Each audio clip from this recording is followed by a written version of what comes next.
Good, okay. Look here real quick. I'm gonna let you guys drill in a minute. What you have to watch out for, right? So Todd's on his back. And I'm cross-side. No, put your head that way. Yeah. I'm cross-side, right? Cross-face and underhook. I feel him go to pull guard. I sit out, he gets that elbow down. This is not a great, I don't feel super comfortable here, right? I can't climb high. This elbow's on the ground. I'm still on top, but I don't feel comfortable. If he doesn't do that, right, don't retract that elbow.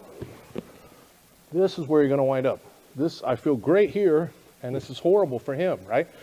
Again, you've given away the most precious real estate, which is from your elbow to your armpit. You don't want their hips and rib cage up high in the armpit. This is very hard to escape from. Okay? And he's going to carry all my weight the whole time. This is why it's so important. Same thing for a mount, right? If we're mounted and Todd keeps his elbows down, yeah, I'm mounted, but I don't feel super comfortable here. And every time he bridges or moves, my body goes with him because I'm on his hips, right? Hard for me to attack. I don't have an arm bar. I don't have a figure four. All I will do here is I'll have to go to his neck to get his hands up. Okay? But if he gives this away, this sucks, right, for him. There's none of the escapes work good from here. You can't elbow knee escape. You can't bridge and roll bridge. Not on his hips. It doesn't do anything, right? So you can't really even escape until you build your posture back. Go back. Now he can start to escape. So we always have to get our posture before we try and waste energy escaping. Okay? And when you're cross-side bottom, that means this elbow has to be backing down, either up against his hip bone or on the mat, not up under here. Okay? So the only thing you really have left, if they get real high and they've locked you down, that's for a moment. I'm gonna only show this once and let you play with it because you don't wanna build an escape around this, but this is just a technique you would only do in that one situation to try and open them up. That's when you will roll, okay? So if Todd lay belly down, if Todd lays belly down and he spreads his arms and legs out, he's gonna be super hard for me to flip over, right? Because I've got to bring his silhouette over his post. If he balls up super tight, much easier for me to roll him. His posts are now here, here, here. I just need to get the hip past the ankle, right of the shoulder, past there, then it's much easier to roll. So when somebody's on top of you and they're hugging you super tight, well, if his legs aren't super tight, then I'll pull guard. If he's just locked down my upper body, he's super intent on crushing my upper body, and he's just locked me down, but his legs aren't super locked down, right? And they're a little wider, then I can pull guard. But if everything, bring your knees in tight, and this, everything, hips face the mat. No, hips face the mat. Oh, okay. Yeah. Yeah, it's like this. Bring your knee in close. Everything here. Hard for me to pull guard.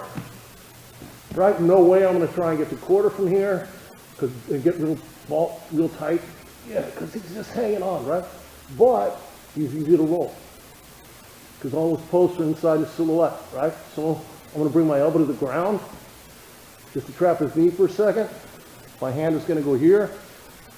The rolling angles are exactly like an UPA, right? Just barely off 12 o'clock. And when I go, it's going to be the roll, okay? And it's actually, as long as he's tight, even if he's big, it's an easy roll. Doesn't mean I'll roll him, because to counter, all I have to do is go like this. But then, now, you can pull guard. Okay, so if they're wide like this, you can pull guard. If they contract and don't give you any space, you bridge and roll. You go to bridge and roll and they go wide, then you pull guard again. That's how it works, okay? But all I have to do, let's say I'm here, get arm out here. Everything's super tight. Right now you're gonna bring that elbow down to the mat. Good. And that goes to my neck. Yep, and then go to bridge and roll off 12. That's it. I stopped it. It's easy for me to stop it, but I had to let go. I have to open up a little bit, right? So if you've got nowhere to go, because he's contracted like that, that's when you bridge and roll, okay? Always off 12 o'clock. If you hit the angle right, it's easy. If you go just 2 degrees this way, If I try to roll 2 degrees this way, then it's probably won't work. Okay, so one more time. Got it all locked down, right? I'd probably pull hard if I could, but look, there's no way. No space. I would still have my knee here locked out if I could, a little bit, right? But a little bit of mat to keep this from posting. This frame's up against the head, angling's right there, okay? Not here, right kind of roll here, nothing out, right here. Okay, let's give it a shot. Thanks for watching. Make sure you subscribe, hit the bell for frequent updates because we're updating this every week, and make sure you comment and like and share our videos. We appreciate it, and we definitely try and respond to all the comments.